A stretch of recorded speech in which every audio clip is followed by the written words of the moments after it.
For more insight, I'd like to bring in presidential historian James Robenalt. He's also a lawyer and author of 4 nonfiction books. Also wrote an article in Vanity Fair titled "Secrets from the JFK Assassination Files." What can we expect from Trump's new document dump? So thank you so much for giving us some of your time, James. What do you think Happy to be here. we will potentially learn if this release, in fact, happens? I think the thing we're going to really find out is that the CIA and the FBI, but more so the CIA, knew a lot more about Oswald than they've ever admitted to. We know that in the past, there have been like 3,500 documents that were collected that were redacted. And of those that were redacted, about 70% of them were CIA based.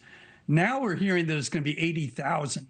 That's a significant increase. So I think we're going to find out a lot of information about what the CIA knew about Oswald. They were following him before the assassination, and they were involved in an anti-Castro group out of Miami that was also entangled with Oswald. So this was much on their radar screens, and we need to know a lot more about it. We've learned some more about it, but I think that's what's going to come out, what these agencies knew, both the CIA and the FBI. All right, so James, I mean, I feel like the next logical question here is, do you think this will actually happen, this release will happen, and why has it taken so long? Yeah, I think you're definitely going to get the documents today. I don't know if they're going to be online or if they're going to be in paper. That's going to make a big difference. They need to be scanned and put online for everybody to be able to go through them. I think you're going to get them. And why did it take so long? I think that over time, at every moment when these things could have been revealed, I think both the CIA and the FBI, but mainly the CIA, came in and said, don't release this because you're going to find out more about operations that we did in Mexico City that we don't want people to particularly know about. This is national security. Yes, maybe most of the people are dead by now, but this is some of our operations and our means and methods that we don't want people to know about.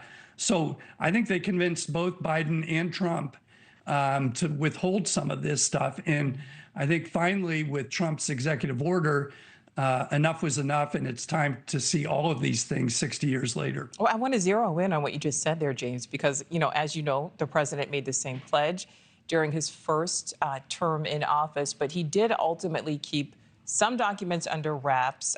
There were intelligence concerns, as you alluded to there. Do you think that same thing could happen this time? It's a good question, because I was actually worried that that's what was happening, because, he signed that order within a day of his inauguration. And I thought, okay, well, we're going to start seeing plans about when these things are going to be released. And then there was a long period of silence about it.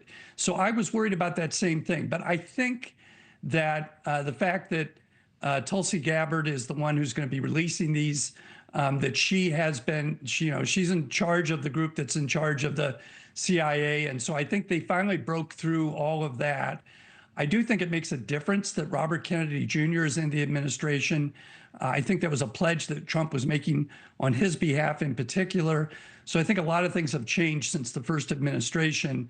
And I do believe we are going to see 80,000 unredacted documents. I would be surprised if we had a lot of stuff that was withheld at this point. Well, I know that you were waiting, like everybody else, to see what's actually in these documents. Do you think this will be enough for conspiracy theorists?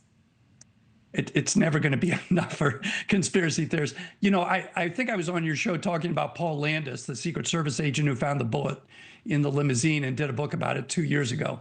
That's actually probably the most important news that we have about the assassination since 1964. It really establishes, in my view, that there were multiple shooters. And I explained that in my Vanity Fair article. But, ultimately, will these documents tell us who were the shooters, if there were multiple shooters? I'm not so sure about that, but I'm pretty sure they're going to tell us that the CIA and the FBI were all over it, and that there's a lot of explaining still to be done.